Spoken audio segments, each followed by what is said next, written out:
Legacy pieces in DC Dark Legion are an important way to buff your champion and get them to their maximum potential. But I think they're often neglected. You don't see a lot of content out there being created on legacy pieces, and that's because a lot of the pieces are kind of self-explanatory. You kind of just, it's able to get a feel for which pieces are supposed to be used with which champion.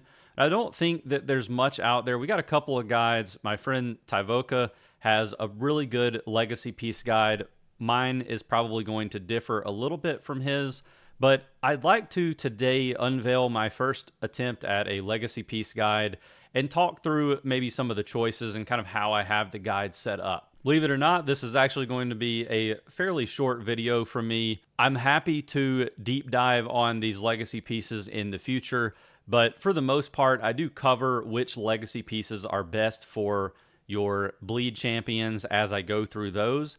I'll continue that series as we get more bleed champions, and eventually I'm going to start doing a lot more coverage on the non-bleed mythics and some of the legendaries as well. So, you're going to get plenty of information from me on which legacy pieces go where.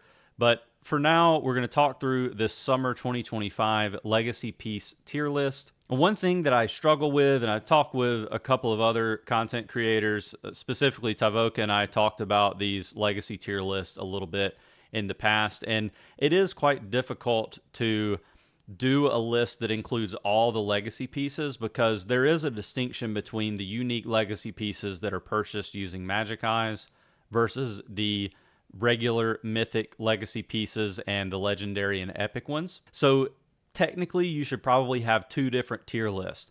What I want you to realize in looking at this one is that a lot of the unique legacy pieces are going to be ranked a little bit higher, and it is difficult to put them in the same tier as some of the other legacy pieces. For example, you'll see Thanagarian Mace down in C tier.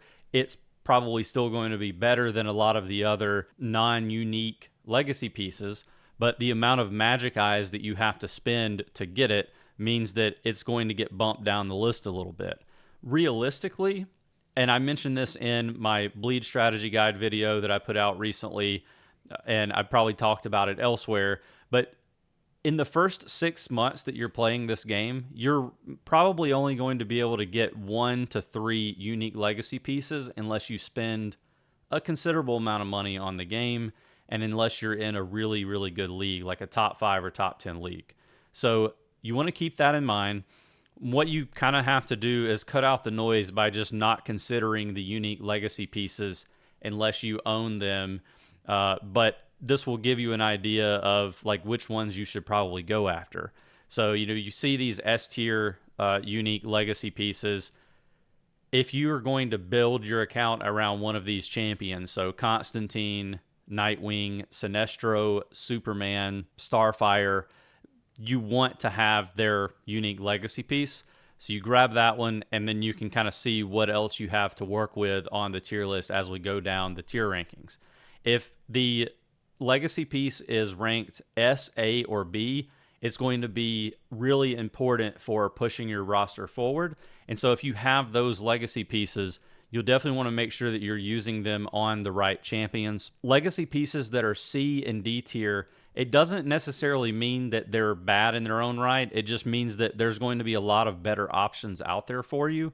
And so you're probably not going to be using them as much. You'll notice the Fear Gas Vial and the Not So Huge Hammer, the Gas Derringer, the Plast Alloy Explosives. Those items are actually pretty good legacy pieces for your kind of ancillary team. So the ones that you're probably going to put on your second team or your third team as you progress through the game and you build your roster up a little bit. But that's really all there is to it for this legacy piece guide. I just wanted to talk through it a little bit with you.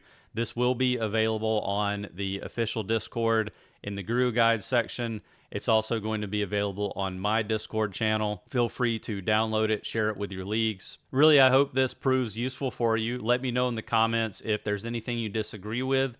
Let me know how you're using these legacy pieces and what your first unique legacy piece was that you spent your Magic Eyes on. For me, it was Superman's cape, but I think the one that's been most beneficial for my roster was Constantine's sigil, and I'm also enjoying using the Crew pendant on Martian Manhunter. If you enjoyed this video, consider subscribing to the channel so that you get notified anytime I post new DC Dark Legion content, and I'll see you on the next video.